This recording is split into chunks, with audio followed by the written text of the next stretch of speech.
ជំរាបសួរពុកម៉ែបងប្អូនដែលជាប្រិយមិត្តទាំងចិត្តទាំងឆ្ងាយទាំងថ្មីទាំងចាស់ស្វាគមន៍មកកាន់ប្លុកថ្មីដែលជាភាគទី3ទៅកាន់ប្រទេសឥណ្ឌាទីក្រុងកូអាដែលជាផ្ទះរបស់សុជាទាំងអស់គ្នា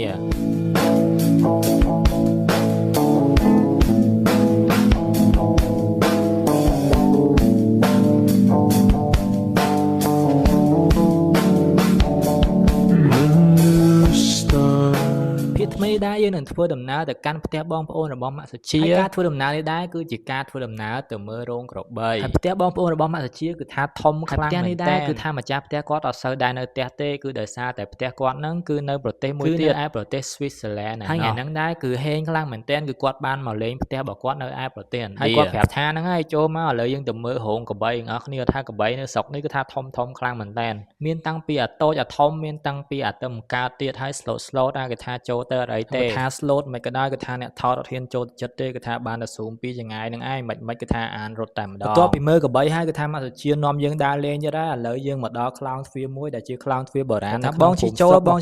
នឹងខ្លោងទ្វារហ្នឹងពួកខ្ញុំចង់ចូលដោយសារខ្លោងទ្វារបុរាណអញ្ចឹងចូលចិត្តខ្លាំងណាស់ម្ដងទ្វារគេហ្នឹងមើលទៅគឺថាបុរាណលាយជាមួយនឹងសម័យគៀនគេធ្វើពីថ្មបាយក្រៀមហើយកដាលនេះគឺថារចនាបថសម័យតាមសភូមិរបស់គាត់ហ្នឹងគឺថាស្ងប់ស្ងាត់ខ្លាំងមែនតើហើយពាក្យច្រើនខ្ញុំឃើញសិតតែជនបរទេសអ្នកខ្លះទៅគេមកធ្វើ meditation អីចឹងហើយស្រុកភូមិគេនេះគឺថាភាគច្រើនសតាអ្នកមានចេញទៅនៅបរទេសហើយយូរបានគេមកលេងផ្ទះគេនៅប្រទេសឥណ្ឌាម្ដងបើសិនជាពុកម៉ែបងប្អូនបានទៅលេងនៅហ្នឹងគឺថាប្លែកភ្នែកខ្លាំងមែនតើគឺដោយសារតែនៅហ្នឹងគឺអត់ញ៉ែញ៉ៃដូចនៅក្នុងរឿងឥណ្ឌាអីទេមើលទៅស្ងប់ស្ងាត់ peaceful គួរឲ្យចង់រស់នៅខ្លាំងមែនតើហើយពីម្ទះទៅម្ទះគឺថាដីធំខ្លាំងមែនតើឥឡូវពុកម៉ែបងប្អូនមើលថាមានមនុស្សអត់គឺអត់សូវមានមនុស្សទេនិយាយទៅគឺថាស្ងប់ស្ងាត់ស្រួលហួនហើយងាយឡើងប្រជាជនគេគឺថាដើរលេងហាត់ប្រាណតាមផ្ទះតាមភូមិអីចឹងគឺថាស្រួលហើយបើចង់ដឹងពីជីវភាពគេរស់នៅមិនហ្នឹងគឺថាចូលទៅមើល vlog របស់ម៉ាក់សុជាទៅគាត់ផុសជារៀងរាល់ហើយខ្ញុំក៏ជា fan របស់គាត់ដែរអូសទៅគឺថាដែរម្លងទេបើកភ្នែកឡើងគឺថាត្រូវតែចូលមើលវីដេអូគាត់ឥឡូវគាត់នាំយើងទៅដើរលេងមកកន្លែងទៀតហើយកន្លែងនេះគឺជាកំពង់ចន្លងរបស់គេហ្នឹងគឺគេមានកូអាខាងលិចកូអាខាងកើតអីគេណោះអញ្ចឹងដើម្បីជិះទៅម្ខាងទៀតហ្នឹងគឺថាគេត្រូវជិះតាមសាឡាងហើយមកដល់សាឡាងគេនេះបានយើងឃើញមានមនុស្សដោយសារតែកន្លែងហ្នឹងគឺជាកន្លែងកំពង់សាឡាងដែលគេនឹងឆ្លងទៅម្ខាងទៀតតាមមើលទៅគឺថាដូចជាស្រុកខ្មែរយើងអញ្ចឹងគេមានសាឡាងមានអីដូចតែយើងដែរទៅលេងឥណ្ឌាលើកហ្នឹងគឺថាបាន explore កន្លែងថ្មី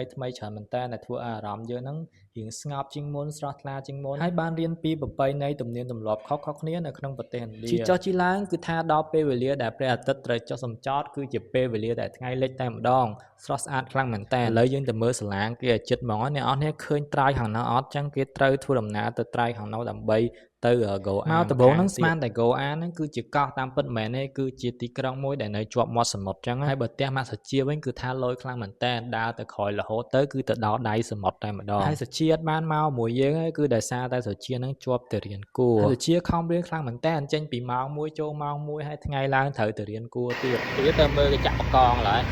ចប់ហើយចប់គ្រប់យ៉ាងចប់